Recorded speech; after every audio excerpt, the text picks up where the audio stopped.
Hi friends, welcome back to amazing world channel. ఇప్పుడు blouse front పార్ట్ని ఏ విధంగా marking చేసుకోవాలి, డాట్స్ని ఏ విధంగా స్టిచ్ చేసుకోవాలనేది ఇప్పుడు మీకు చూపిస్తున్నాను. ఇప్పుడు ఫస్ట్ నుంచి లాస్ట్ వరకు స్కిప్ చేయకుండా చూడండి, మీకు చాలా ఈజీగా అర్థమవుతుంది. ఇప్పుడు 2 ఫ్రంట్ పార్ట్స్ కూడా ఒక దానిపై ఒకటి వేసుకొని మార్కింగ్ చేస్తున్నాను. ఇప్పుడు మా ఛానల్ కనుక ఫస్ట్ టైం చూసినట్లయితే లైక్ చేయండి, షేర్ చేయండి, సబ్స్క్రైబ్ చేయండి. ఇప్పుడు ఓపెన్ సైడ్ నుంచి మిడిల్ ఫోల్డింగ్ చేసుకోవాలి. మనకు ఉక్సులు పట్టీతోనే ఉపయోగించుకోవాలి డాట్స్. ఎప్పుడు కూడా తాళ్ళపట్టితో తీసుకోకండి. డాట్స్ అనేది ఎక్స్ట్రా అయిపోయి మనకి షేప్ పక్కకి పోతుంది, కాబట్టి పాయింట్స్ ఎక్స్ట్రా వదులుకొని మనం డాట్ పొడవుకు ఒక మార్కింగ్ చేసుకోవాలి. అలాగే షేప్ దగ్గర మార్కింగ్ చూసుకోవాలి. ఇక్కడ కూడా పాయింట్స్ ఎక్స్ట్రా వదులుకొని డాట్ లూజ్కి ఒక మార్కింగ్ చేసుకోవాలి.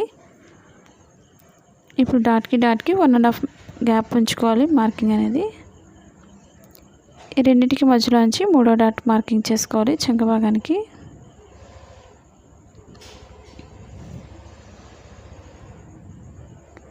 ఇప్పుడు డాట్ మిడిల్లో మనం కొంచెం కట్ చేసుకోవాలి. ఫోల్డింగ్స్ అవి చూసుకోండి కరెక్ట్గా, రెండో వైపు కూడా ఈజీగా వేసుకోవచ్చు మార్కింగ్ అనేది.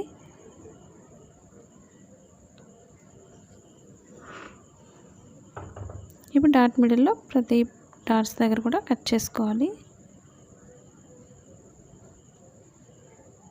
ఇప్పుడు కింద షేప్ డాట్ కూడా 2 ఈక్వల్గా పట్టుకొని డాట్ వెడల్పు దగ్గర కట్ చేస్తున్నాను. ఈ విధంగా మనకి ఏ సైజ్ అయినా సరే ఇదే విధంగా మార్కింగ్ చేసుకోవాలి. ఇప్పుడు రాంగ్ సైడ్ మార్కింగ్ చేసుకొని మనం స్టిచ్ చేసుకోవాలి. మీకు ఎలాంటి డౌట్స్ ఉన్నా సరే తప్పకుండా కామెంట్ సెక్షన్లో కామెంట్ తెలియచేయండి.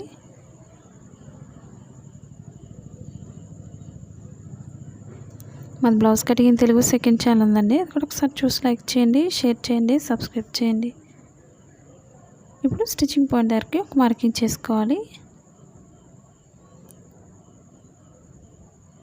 ఇప్పుడు డాట్ మిడిల్ నుంచి ఓపెన్ సైడ్ నుంచి స్టిచ్ చేసుకోవాలి. ఫస్ట్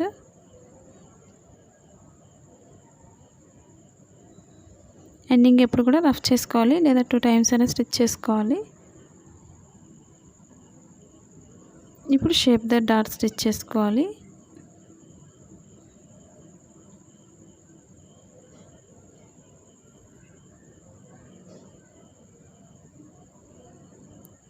డాట్ వెడల్పు అనేది చూసుకొని స్టిచ్ చేసుకోవాలి.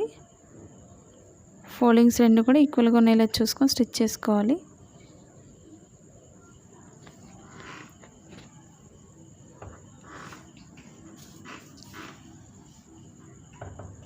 అలాగే 2 డాట్స్ మధ్యలో నుంచి 3వ డాట్ వేసుకోవాలి చంక భాగానికి.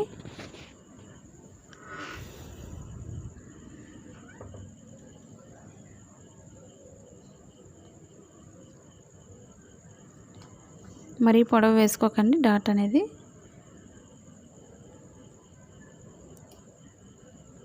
కొత్తగా టైలింగ్ నేర్చుకోవాలనుకుంటున్నట్లయితే ఇలాంటి వీడియోస్ నేర్చుకోవాలనేది కూడా తప్పకుండా కామెంట్ సెక్షన్లో కామెంట్ తెలియచేయండి. ఇప్పుడు షేప్ పట్టీ తీసుకోవాలి. మనకి షేప్ పట్టీకి వేరే కలర్ని కట్ చేస్తున్నాను. మీకు ఇంకే స్టిఫ్గా కావాలి షేప్ పట్టీ అనుకున్నట్లయితే మీరు ఓల్డ్ ప్యాంట్ క్లాత్స్నైనా యూజ్ చేసుకోవచ్చు, లేదా 3 చొప్పున నార్మల్ క్లాత్నైనా వేసుకోవచ్చు. ఇప్పుడు చుట్టూరు కూడా ఎక్స్ట్రా క్లాత్ని కట్ చేసుకోవాలి.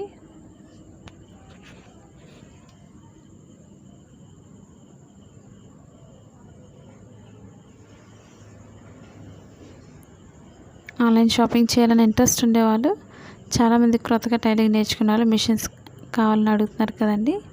అవి మంచి ప్రైస్ పెట్టుకొని మంచి మిషన్స్ తీసుకోండి. టేప్ కానీ, సిజర్స్ కానీ, టైలింగ్ సంబంధించిన ప్రతి మెటీరియల్ కానీ కింద అమెజాన్ లింక్ ఉంది, వాటి డీటెయిల్స్ అన్నీ కూడా డిస్క్రిప్షన్లో లింక్ అనేది ఉంది, ఒకసారి చూడండి. ఇప్పుడు ఓపెన్ సైడ్ 3.5 ఇంచెస్ తీసుకోవాలి. ఇప్పుడు వేరే కలర్ని మనం పైన యాడ్ చేసుకొని 2 ఈక్వల్గా స్టిచ్ చేసుకొని మనం షేప్ పట్టీని వెనక్కి తిప్పుకోవాలి. ఇప్పుడు షేప్ పట్టీని కింద మనం 2 ఈక్వల్గా పెట్టుకొని స్టిచ్ చేసుకోవాలి. ఇప్పుడు ఓపెన్ ముక్క అనేది స్టిచ్ చేస్తున్నాను. మనకి ఇన్విజిబుల్ షేప్ పట్టీ వీడియోస్ కూడా ఉన్నాయి, ఒకసారి ఆ వీడియో కూడా చూడండి. మనకి లోపల ఖర్చు అనేది కనిపించకుండా చాలా నీట్గా ఉంటుంది.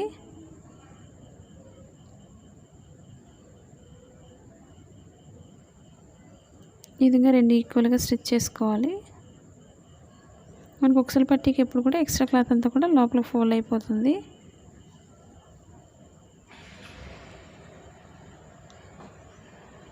కింద ఈక్వల్గా స్టిచ్ చేసుకోవాలి ఫోల్డింగ్ చేసుకొని.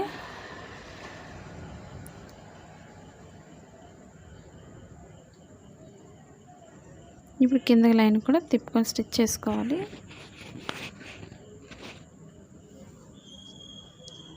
ఇప్పుడు మన మెడభాగానికి క్రాస్గా కట్ చేసి ముక్కల్ని జాయింట్ చేసుకోవాలి. ఒక 1 ఇంచ్ వెడల్పు ఉంటే సరిపోతుంది. ఇప్పుడు క్రాస్గా నేను కట్ చేస్తున్నాను. ఇప్పుడు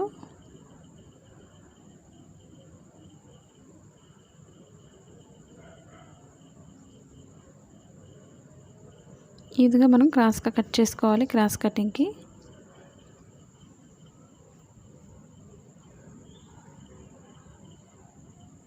ఈ విధంగా ఒక్కొక్కటి కూడా క్రాస్గా మనం స్ట్రైట్గా కట్ చేసుకునే కంటే ఈ విధంగా క్రాస్గా కట్ చేయడం వల్ల మనకి రౌండ్ అనేది పర్ఫెక్ట్గా వస్తుంది.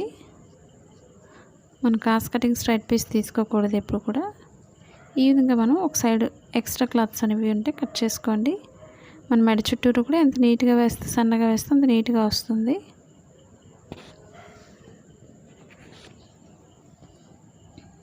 ఇప్పుడు క్రాస్గానే మనం స్టిచ్ చేసుకోవాలి.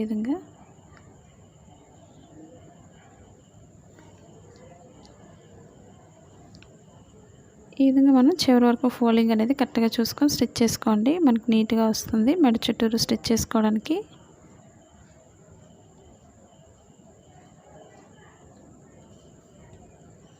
ఇప్పుడు మనం మెడ చుట్టూరు కూడా స్టిచ్ చేసుకోవాలి ఫ్రంట్ పార్ట్కి.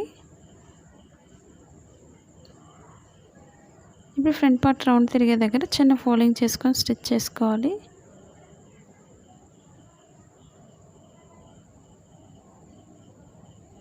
ఈక్వల్గా స్టిచ్ చేసుకోవాలి. ఈ విధంగా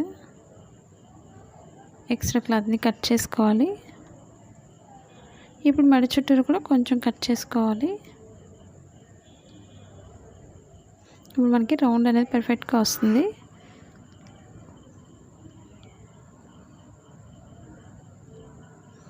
ఇప్పుడు ఎక్స్ట్రా క్లాత్ పైకి పెట్టుకుని పైన లైన్ నుంచి ఒక లైన్ స్టిచ్ చేసుకోవాలి. అప్పుడు మనం చేతికుట్లు వేసుకోవడానికి చాలా నీట్గా వస్తుంది. ఇప్పుడు మనం లోపల ఫోల్డింగ్ చేసుకొని ఎక్స్ట్రా క్లాత్ని చేతికుట్లు వేసుకోవాలి, అంటే హెమ్మింగ్ వర్క్ చేసుకోవాలి. మీరు ఒకవేళ కొత్తగా నేర్చుకుంటున్నట్లయితే మీరు లాంగ్ స్టిచ్ వేసుకోండి ఈ విధంగా. అప్పుడు మనం చేతికుట్లు వేసుకోవడానికి చాలా ఈజీగా ఉంటుంది. అప్పుడు ఈ లైన్ అనేది విప్పేసుకోవచ్చు, చాలా సింపుల్గా ఉంటుంది. మీరు కూడా ఈ విధంగా ట్రై చేయండి బ్లౌజ్ ఫ్రంట్ పార్ట్ని.